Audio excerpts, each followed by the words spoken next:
Why it's so hard to let go of your narcissist. I don't know why I cling to someone who hurts me so deeply. Maybe because when it was good, it was unlike anything I've felt before. He made me feel like the most beautiful, brilliant woman alive. I was addicted to the rush of his praise and passion in those moments. When he loved me, I believed I could do anything. I was powerful, confident, whole. The highs with him were unlike anything I'd ever known. He tapped into parts of me I didn't know existed. Of course, the lows were unbearable. His rages and disgusted looks when I displeased him cut like a knife. He made me feel utterly worthless in those moments, as though I was a pathetic, hideous fool forever believing I deserved him. He had a way of knowing my deepest insecurities and exploiting them.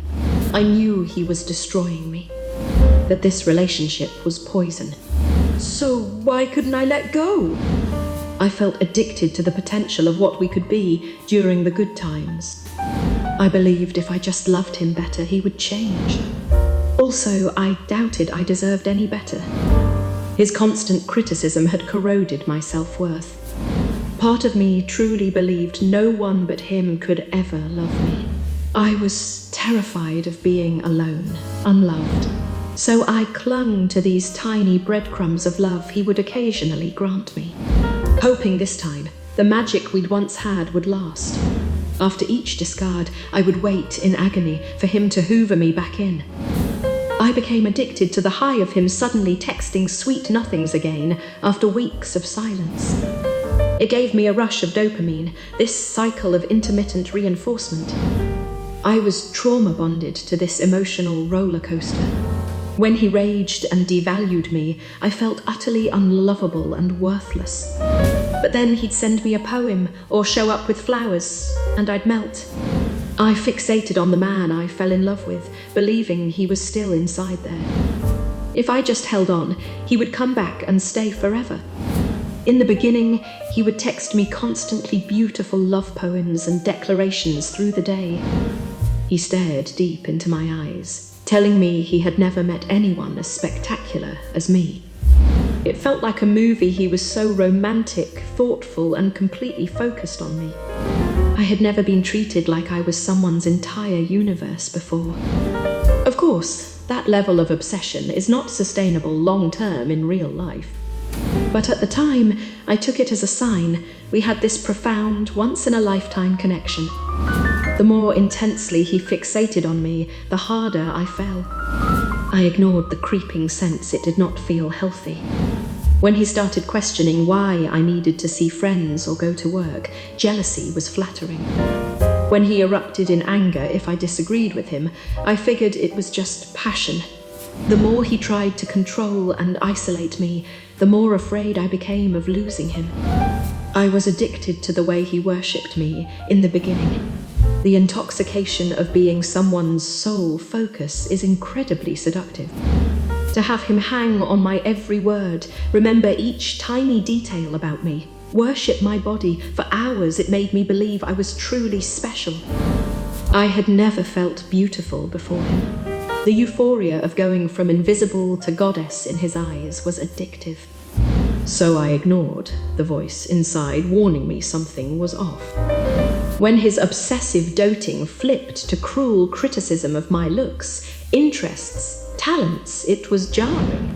He picked apart my deepest vulnerabilities and insecurities, using intimate details I had trusted him with as weapons. Still, when he switched back to adoring me, I felt relief wash over me.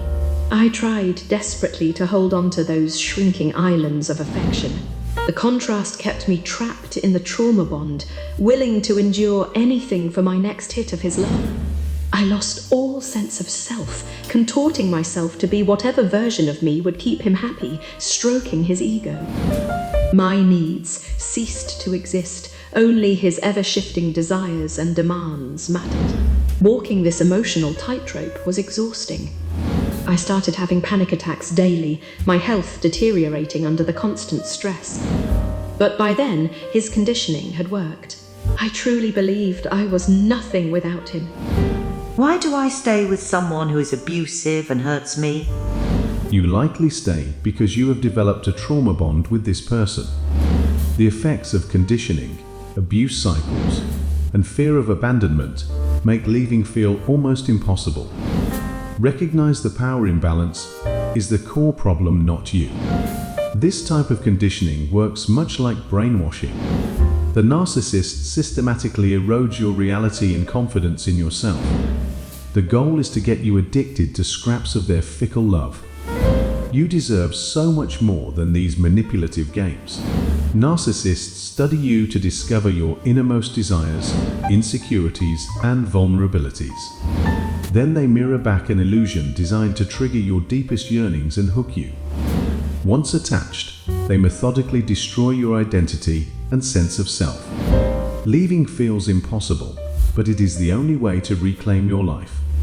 How can I gain the courage and strength to leave this narcissistic relationship? Build your support system to validate your experiences and remind you of your worth. Do inner child work to heal wounds that make you feel unlovable. Be compassionate with yourself as you detach. Leaving abuse is a process. Start making a plan, set reasonable timelines. Document the abuse so you remember the reality when you doubt yourself. Keep focusing on your inner light. You know deep down you deserve better. One step at a time, have faith in yourself. Leaving will hurt, but staying hurts more. The other side is so much brighter than you can imagine right now. You are strong, worthy, and so incredibly loved. Keep going. It will be the hardest yet most rewarding thing you have ever done. Each small act of courage loosens their grip until the trauma bonds shatter.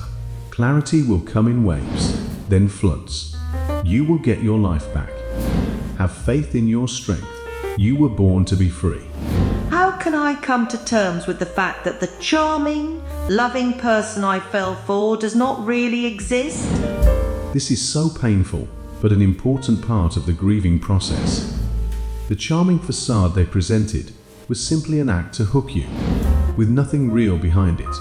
Over time, their true self emerges, the insensitive, volatile narcissist underneath the mask. The fantasy person you miss only existed in the idealization stage. Focusing on their hurtful actions now helps dispel the illusion you built up. Be patient and compassionate as you grieve the loss of potential. This allows space for a new healthy love to enter someday. The person you fell for was a carefully constructed illusion. Their calculated love bombing mirrored your deepest dreams back to you. But this false self had no substance or staying power. Mourn the fantasy as you would a fictional character, letting go with compassion. Join us in spreading awareness about narcissistic abuse. If you have any specific questions or topics you'd like us to cover, feel free to share them in the comments or email us.